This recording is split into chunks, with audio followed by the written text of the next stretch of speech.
Hello exam review में आपका स्वागत है। आज के वीडियो के लिए यूपी में एनएचएम में भर्ती निकली हुई है किसकी, सीएचओ की, कम्युनिटी हेल्थ ऑफिसर की। तो पूरी डिस्कस वीडियो करते हैं उसके बारे में, कैसे प्रोसेस होगी, क्या है आपकी क्वालिफिकेशन है, बाकी सब। चलिए शुरू करते हैं। फर्स्ट ऑफ ऑल मैं आपको बता दूँ, जो वैकेंसी निकली हुई हैं वो निकली हैं कुल 4000 वैकेंसी। कॉन्ट्रेक्चुअल बेसिस पे ये वैकेंसी है फॉर कम्युनिटी हेल्थ ऑफिसर की, ठीक है। जिसमें कि 1600 वैकेंसी है जनरल की, 400 वैकेंसी है ईडब्ल्यूएस की, 1080 वैकेंसी है ओबीसी की, और 840 वैकेंसी है एससी की, और 80 वैकेंसी है एसटी की, और 160 वैकेंसी है पीडब्ल्यूडी कैंडिडेट की। ठीक है गाइस, जैसे कि ये रिजर्वेशन है तो रिजर्वेशन विल बी, आप देख सकते हैं कि reservation will be provided on the domicile of the Uttar Pradesh. केवल जो रिजर्वेशन होगा, ये तो सिंपल सी बात है, आप जिस स्टेट के बिलोंग हैं, अगर उसी पर्टिकुलर स्टेट में निकलती है तो आप वहीं के अगर डोमिसाइल होगा तो आपको तभी आपको रिजर्वेशन मिल पाएगा, क्योंकि ये सेंट्रल की वैकेंसी नहीं है, क्योंकि ये स्टेट की वैकेंसी है। ठीक है गाइस, ये साफ साफ लिखा है। और जो भी बाहर का कैंडिडेट होगा, जो भी यूपी का नहीं है, वो भी अप्लाई कर सकता है। ऐसा नहीं है कि केवल यूपी कैंडिडेट नहीं अप्लाई कर सकते हैं, बाहर के भी कैंडिडेट, लेकिन उनको एज ए अनरिजर्व, मतलब ये जो 1600 वैकेंसी है वो उसमें मतलब उसके अंडर ट्रीट किए जाएंगे। ठीक है गाइस। और जैसे कि EWS सर्टिफिकेट के लिए मैं आपको बता दूं, EWS certificate will be respected on the prescribe manner. और सीधी सी बात है, 1/4/2022 के बाद का बना हुआ होना चाहिए, इन्होंने बोला है, सीधा सीधा लेटेस्ट। अब बात करते हैं कि जैसे कि इनके ये जो नोटिफिकेशन निकला था 2/12/2022 को निकला था। अब इससे रिलेटेड जैसे कि जो इंपॉर्टेंट डेट्स हैं, 2 तारीख से इनकी शाम से, 2 तारीख को शाम से, मैं सही बताऊँ तो 3 तारीख से स्टार्ट हुआ है ना। और 13 दिसंबर तक चलेगा। मतलब अगर आज में तो कुल मिला के 10 दिन का हम लोगों को अप्रॉक्सीमेटली टाइम है। ठीक है गाइज। और जैसे बस ये तो होगी डेट्स। अब नेक्स्ट बात करते हैं क्वालिफिकेशन के अकॉर्डिंग। अब ये क्या दिखा रहे हैं यहाँ पे, कोविड-19 मैनेजमेंट। अगर जैसे कि हाँ, एक चीज़ मैं आपको बता दूँ, इसमें आपको प्रेफरेंस मिलेगी। और जैसे कि ये प्रेफरेंस जो नंबर के आधार पे मिलेगी, the candidate are already working in CHO। इसमें अच्छा एक चीज़ और बोला है, अगर जो भी कैंडिडेट अगर अभी CHO के पद पे काम कर रहे हैं, है ना, उत्तर प्रदेश में, तो वो मतलब वो एलिजिबल नहीं है फॉर द करंट पोजीशन। ठीक है। और दूसरा है CHO state in the other state. अगर जिसने भी अदर स्टेट से अगर कर रखा है या कर रहे हैं तो वहाँ से उन्हें NOC देनी पड़ेगी। ठीक है, डॉक्यूमेंट वेरिफिकेशन के पर्पज़ से। ठीक है। और दूसरा मैं कुछ बता, हाँ मैं ये था, जैसे कि जो भी पर्सन है, जैसे कि कॉन्ट्रेक्चुअल बेसिस पे, एक सेकेंड मैं आपको थोड़ा हाईलाइट करके दिखाता हूँ, है ना। जो भी पर्सन है कॉन्ट्रेक्चुअल बेसिस पे, है ना, कोविड टाइम में काम किया है, ठीक है, उनको क्या मिलेगा, रिलैक्सेशन मिलेगा। कितने टाइम का, 5, 10 और 15 मार्क्स का। किस आधार पे, ये साफ साफ लिखा हुआ है किस आधार पे मिलेगा। ये मिलेगा इनके काम करने के टाइमिंग के आधार पे। जैसे कि अगर 6 महीने का किया है तो 5 नंबर, 1 साल का किया है तो 10 नंबर, मतलब 10% नंबर, मतलब 100 नंबर का है तो 10 में 10% मतलब 10 मार्क्स। ठीक है। और 15% मिलेंगे 1 साल 6 महीने का है, मतलब 1.5 साल का है। ठीक है। मैक्स मतलब 15 नंबर है। ठीक है। और जैसे candidate for availing the experience candidate applying at least 7 days prior to the last date. 7 दिन के अंदर का होना चाहिए। ठीक है, अभी बना हुआ। अब दूसरा क्या है, the same mobile number should be used while filling the application. जो तुमने उस एक्सपीरियंस सर्टिफिकेट में वहाँ पे ज़रूरत के लिए जो जब डिटेल दी होगी, तो वहाँ पे जो आपको मोबाइल नंबर डाला होगा वही आपको एप्लीकेशन फॉर्म में डालना है। ठीक है। अब नेक्स्ट चीज, the UP shall not be held responsible for any for the same and the recruitment drive will not be affect due to the failure. ठीक है। अगर जैसे कि कोई भी प्रोसेस होती है, अगर पता चलता है कि अगर गलत है, तो अगर आपका कैंसिलेशन हो तो उसमें उनको वो चीज़ नहीं है, वो मतलब वो उन पर वो लाइबल नहीं है एक तरीके से। ठीक है। नेक्स्ट चलते, the candidate must upload the Covid experience certificate issued by the district और प्रिस्क्राइब फॉर्मेट। मतलब अगर जैसे कि आपका कम टाइम का भी है तो भी आप प्लीज़ अपलोड करिएगा, क्योंकि उस पर चीज़ अफेक्ट करेगा, वो उनको प्रायोरिटी ज़्यादा देंगे, सीधी सी बात है। तो क्वालिफिकेशन क्या है, क्वालिफिकेशन मेरे ख्याल से जो सबको पता ही होगी क्या होनी चाहिए। इस क्वालिफिकेशन चाहिए BSc नर्सिंग। ठीक है, BSc nursing with integrated course curriculum, ठीक है, CHS, ठीक है, या फिर post basic the BSc nursing course integrated with the curriculum व the community health for nursing. ठीक है, इन दोनों में से आपके पास एक चीज़ होनी चाहिए। तो ये क्वालिफिकेशन है। अब जो एज का क्राइटेरिया, एज भाई देखो 35 साल से कम होनी चाहिए। 21/21/2022 को लेस देन मतलब लेस देन का मतलब 35 साल से कम आपकी एज होनी चाहिए 21/10/2022 से, ठीक है, अकॉर्डिंग टू यूपी रूल्स। तो और बाकी सब इतना ही। और जैसे कि आपका जो रजिस्ट्रेशन है ना, वो देखिए लिखा है the registration certificate within 3 month from the date of the insurance of the appointment letter, ठीक है। मतलब एक तरीके से आपसे मतलब जो भी आप 3 मंथ पहले का होना चाहिए, जैसे जब आप अपॉइंटमेंट लेटर मिलेगा आपको उससे 3 मंथ पहले का आपका होना चाहिए। मतलब सही मायने में तो जो फॉर्म अप्लाई कर रहा है ना, तो उसका नर्सिंग वाला का रजिस्ट्रेशन होना ही चाहिए। कहाँ? UP nurse and midwives council में, ठीक है, जो कि सब लोग जानते ही हैं, इसमें कोई बड़ी बात तो है नहीं, ठीक है। अगर जैसे इनमें साफ साफ लिखा है, अगर ऐसा नहीं होगा, she unable to registered in this given timeline, her appointment stands automatically cancel. अगर इस टाइमलाइन के अंदर अगर वो नहीं होगा, बाद में अगर होगा तो फिर वो कैंसिल कर दिया जाएगा उनका अपॉइंटमेंट। ये बात आप बिल्कुल दिमाग में रखिएगा, ठीक है। अब क्या ऑनरम क्या मतलब आपको मिलेगा, क्या क्या मिलेगा क्या, ठीक है। इसमें लिखा है the successful candidate who appoint, मैं पूरा हाईलाइट आपको करके दिखाता हूँ पूरा, ठीक है। द सक्सेसफुल कैंडिडेट अपॉइंट मतलब कि सैलरी क्या है ये, community health officer on the contractual basis, है ना, 20,500 रुपी पर मंथ, है ना, प्लस 1500 नहीं 15,000 per month performance based incentive, ठीक है। At the time of the posting at the SCWS is allocated the district as a CHO subject to the guideline issued by the GOI।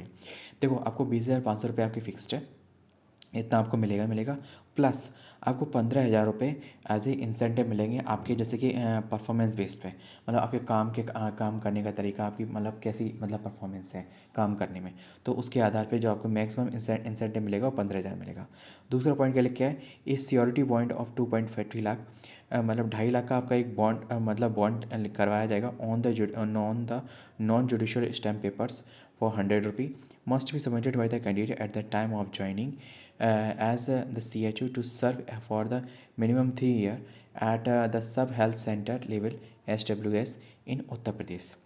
इन्होंने बोला आपको मतलब 3 साल के लिए आपको काम करना ही पड़ेगा, ये चीज़ मतलब आपको बॉन्ड है, और उसका आपको 2.5 लाख का मतलब स्टैम्प पेपर पे मतलब ये लिखा होगा साफ साफ, अगर मैं बीच में छोड़ता हूँ तो आपको इतना रुपये इनको देना पड़ेगा, ठीक है। मतलब कैंडिडेट अगर बीच में छोड़ता है, कहीं और फर्दर जॉब उसे लगती है और वो वहाँ जाता है, तो आपको ये छोड़ना पड़ेगा। मतलब 3 साल का आपको टेन्योर है जो आपको कंप्लीट करना ही, फिर उसके बाद छोड़ें तो वो आपकी इच्छा है, या फिर उसके बाद वो यहाँ रखा जाए तो वो भी इनकी ही है, मतलब ऑर्गेनाइजेशन की इच्छा है, ठीक है guys, that's it.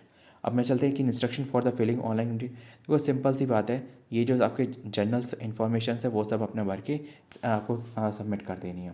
Selection process क्या है ये आप जान लीजिएगा। देखो selection process before the applying the candidate should ensure they fulfil the eligibility criteria. देखो सीरीज बात है, अगर आपके पास वैसे नर्सिंग 4 ईयर का नहीं है तो आप इसमें एलिजिबल नहीं है, ठीक से, और आपका रजिस्ट्रेशन नहीं है ज्वाइनिंग लेटर से 3 महीने पहले का, तो भी आप एलिजिबल नहीं है, ठीक है। ये चीज़ ध्यान रखिएगा, 2 चीज़ें, ठीक है। और verification and the document detail on the candidate shall be subjected to the verification of the detail document when the candidate report for the document verification, मतलब DV के लिए the process at the allocated centre if shortlisted, अगर shortlisted होंगे, ठीक है। The document verification based on the following, the selection shall be purely based, देख लो भैया सिलेक्शन आपका मालूम कोई एग्ज़ाम तो नहीं दिख रहा है मुझे इसमें, क्योंकि इसमें सॉरी इसमें इन्होंने साफ साफ बोला है selection shall be purely based on the merit base, ठीक है, and the percentage the total marks obtained in the theory and the practical of the final year of nursing, ठीक है।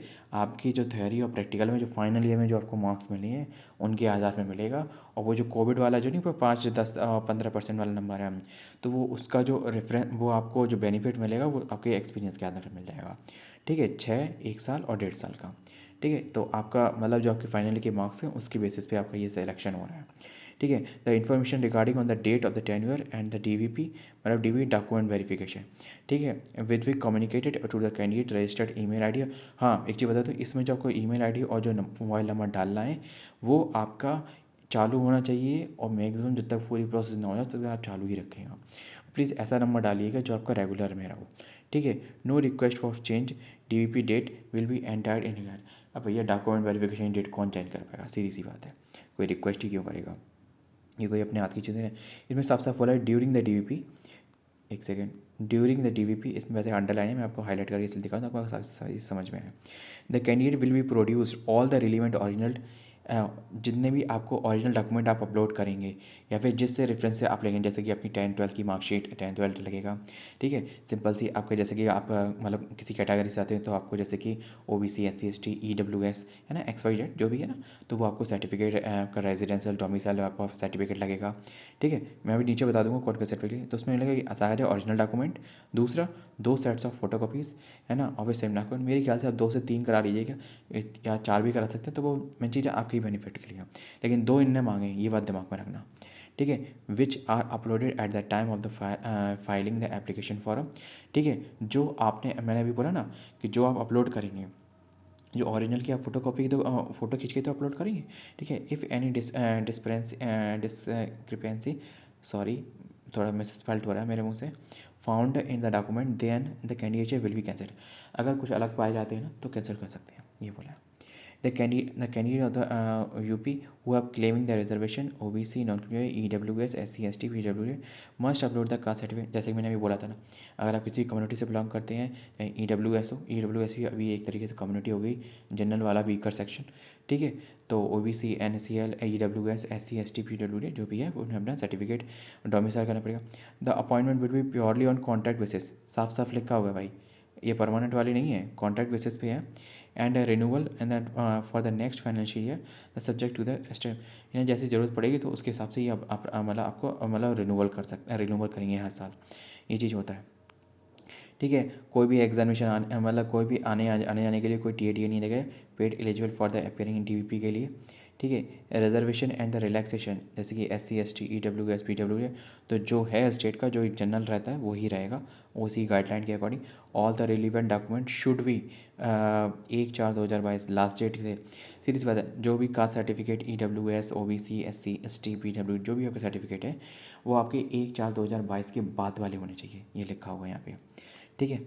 ठीक है। Selection appointment the candidate for the contractual basis and purely unless the verification document and the genuineness of the candidature, ठीक है, is verified in case of any incorrect false, मतलब कोई भी अगर डॉक्यूमेंट गलत पाया जाता है जो आपने अपलोड किया और जो आप लेके जा रहे हो, तो वो रिजेक्ट कर सकते हैं, सीधी सी बात है, और आपके खिलाफ लीगल एक्शन भी हो सकता है। एज लिमिट मैं आपको बता दूं, एज लिमिट कुछ भी नहीं, 35 साल में, अरे मैंने बता ही दिया था, सॉरी, मैं आपको क्या बार बार आपको बता रहा हूँ, ठीक है। एप्लीकेशन फ़ीस कुछ भी नहीं लगेगी। एज रिलैक्सेशन आपको जैसे कि OBC के लिए 3, SC ST के लिए 5, और जनरल में PWD कैंडिडेट के लिए, ठीक है, 10, और OBC के लिए 13 और SC ST के लिए 15, ठीक है। एज रिलैक्सेशन, एप्लीकेशन फ़ीस कुछ भी नहीं है, ठीक है। The candidate required to apply online through the NHM site in English language only, ठीक है, मतलब इंग्लिश लैंग्वेज के थ्रू ही आपका मतलब लैंग्वेज में पूरा आपका मतलब फॉर्म फिल हो जाएगा। Please note that the call letter for the DVP will not be send by the post, देखो जो भी आपकी इन्फॉर्मेशन मिलेगी आपको मैसेज में और मेल के द्वारा मिलेगी, जो भी आपको लेटर मिलेगा वो मेल पे मिलेगा यहाँ तक है, क्योंकि मैसेज में केवल बता सकते हैं इस तारीख को होगा, दैट्स इन्फॉर्मेशन हो सकते हैं। कौन कौन से डॉक्यूमेंट अपलोड किए जाएंगे देख लीजिए, मैंने आपको पता बाद में बताऊँगा, ठीक है। वो देखो डॉक्यूमेंट ये अपलोड करेंगे, फोटोग्राफ आपका होगा, ठीक है, और मेरी मेनली मैं बताऊँ आपको अपना नया फोटोग्राफी डालना, that's it to be most purely for that, ठीक है। सिग्नेचर का आपको डालनी है, ब्लैक में डालना, ब्लू में मत डालना, मैं आपको बता दे रहा हूँ पहले से, ब्लैक में करके अपने फोटो खींच के डाल देना, ठीक है। पासिंग सर्टिफिकेट्स देखो दिखा है, mark sheet of the high school and for the age proof, ठीक है। पासिंग सर्टिफिकेट मतलब जितनी 10th-12th ऑफ है, देखो the first year to final year mark sheet of the BSc nursing and PV BSc nursing, ठीक है। आपको मतलब दोनों में से आपके पास जो भी है वो आपकी उसकी मार्कशीट में आपको डालनी है, अपलोड करनी है, तो that's it, that is all in all. या बस वीडियो में बस इतना ही, वीडियो ज़्यादा लंबी हो रही है, वीडियो ज़्यादा लंबी नहीं करते थे, बस वीडियो अगर इन्फॉर्मेटिव लगी तो वीडियो को लाइक और चैनल को सब्सक्राइब करने वीडियो मिला है। और हाँ, अंत में मैं कहना चाहूँगा, इसका अप्लाई करने का लिंक मैं वीडियो की डिस्क्रिप्शन दे दूँगा, तो आपको कहीं इधर उधर भागने की जरूरत नहीं है, फटाफट जाइए वीडियो की डिस्क्रिप्शन जाके और वीडियो और फॉर्म भर दीजिए जाके, अगर आपकी एलिजिबिलिटी हो, नहीं तो अपने किसी फ्रेंड कलीग फैन किसी को भी आपके मतलब कोई भी आपके इस एलिजिबिलिटी से रिलेटेड करता है तो आप प्लीज़ उनको फॉरवर्ड कर दीजिएगा और वीडियो को, ठीक है, जिसमें कि उनको लिंक भी मिल जाएगा और उनको सारी प्रोसेस समझ में भी आएगी। तो मिलते हैं नेक्स्ट वीडियो में नई वैकेंसी के साथ। जय हिंद।